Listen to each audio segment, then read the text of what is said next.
Pirated SPG. Striktong patnubay at gabay ng magulang ang kailangan. Maaaring may masiselang tema, lengguwahe, karahasan, sexual, horror o droga na hindi angkop sa mga bata.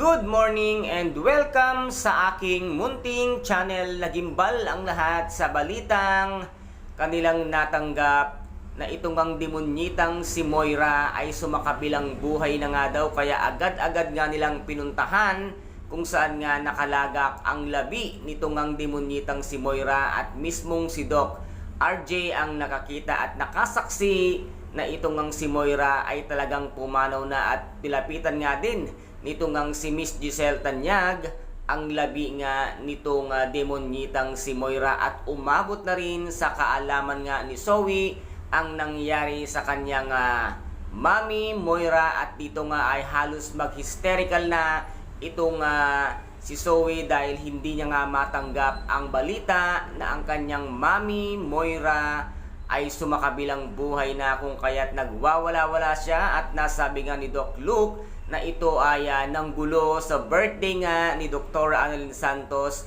at hindi sinasadya na ito ay nahulog sa bangin, kung kaya't ito nga ay sanhi ng kanyang pagkamatay. Kaya dito nga ay sinamahan nila itong si Zoe.